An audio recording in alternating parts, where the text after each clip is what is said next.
Welcome to Put's Parcel. My name is Lisa. Let's get dirty. If you haven't joined me before, I'm your average backyard in-ground gardener. I do grow some things in containers, but I don't really have any raised beds. I have some raised areas that aren't formed in by wood or metal or anything. It's just kind of an experiment I tried, and it's working pretty good. But anyhow, today is the day to start pepper seeds. Alright, these are all the varieties I have chosen to start this year. I am starting some for friends as well. They're not all just for me. So let's look at what I got.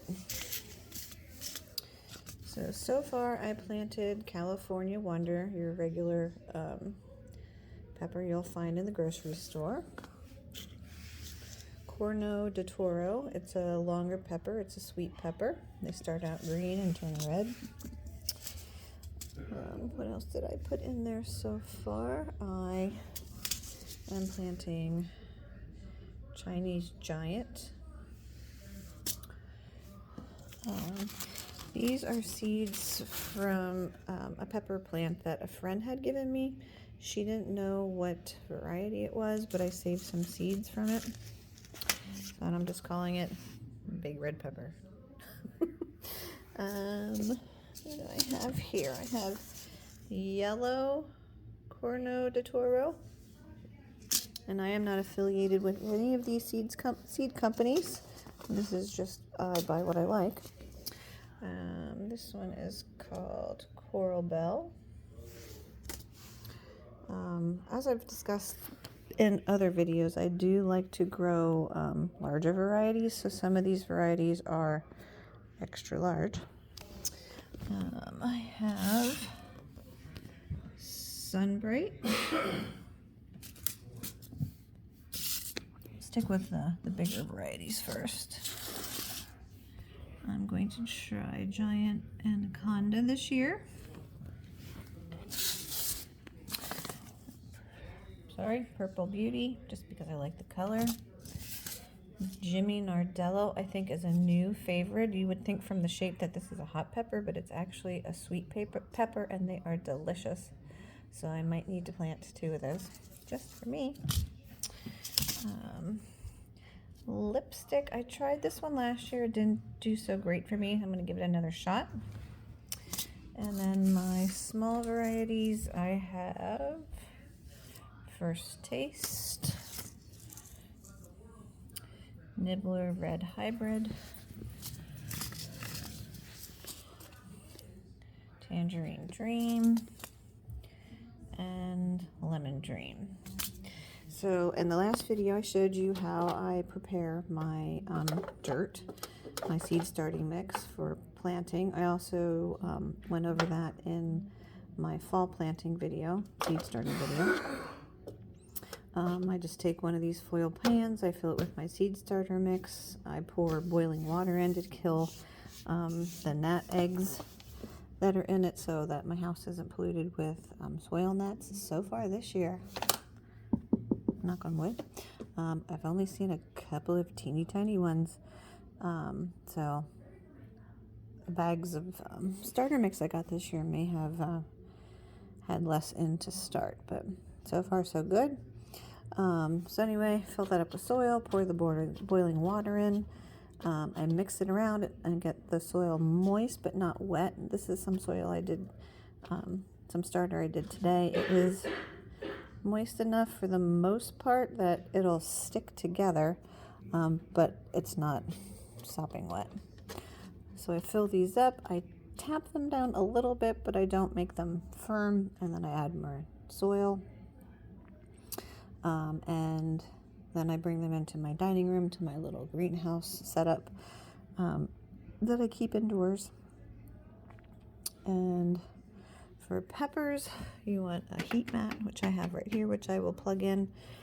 I also have a grow light here. This isn't my favorite one. I can't get it close enough to the plants, but it's what I have left, so it's what I will be using. I might have to switch it out for one of these other ones once the peppers germinate. And to plant, all I do is make a little divot in the middle, and then I will put 1 to 2 seeds in each pot. Pepper plants take a long time to germinate. They're slow growers. My plants are usually not all that big before I need to put them out, and I have not tried overwintering pepper plants yet, but that was something down the road I might like to give a shot, because pepper plants are actually perennials, and you can, if you do it right, bring them in over the winter, keep them dormant for a while, and then in spring start letting them grow, and then by the time you're ready to plant them out, you'll have a head start on peppers, and they'll produce a little bit earlier than they would if you're starting your own seeds inside. So I just made a little divot in the pot that I marked Sunbright, so I'm going to grab the Sunbright seeds over here. I'm going to open it up and get one out. Give me a sec. Just going to put that right in there. It's 1 seed. Cover it up. When I have this tray done, I will water it again, and then I'll get the heat mat on. Okay, so I have this tray fully seeded. I have some other varieties that I will work on another day. Now I will give them another drink of water. Once the seeds germinate, I will bottom water, which means I will pour the water into the bottom of the pan, and then the water will get sucked up through the starter mix. After the plants get their first true leaves, every other watering will be fertilizer watering, and I use really diluted fish emulsion.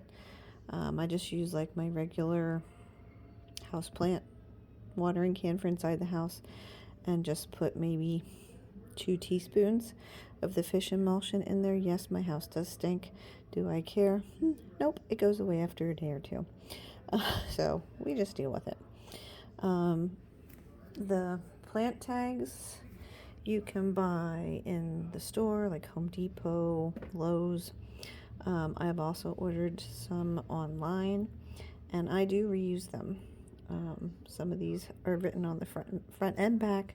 If they fade in the summer, and there's no words left on them, I still have 2 sides I can use. And I'll either use a Sharpie or a garden marker to write on them. You can also buy ultraviolet resistant markers on Amazon. And that is it for pepper starting for today. I don't know what the long pause is for. Callie, edit that out. So anyway, I'm back. Thanks for joining me at Put's Parcel today. My name is Lisa. Go get your hands dirty. Start those pepper seeds.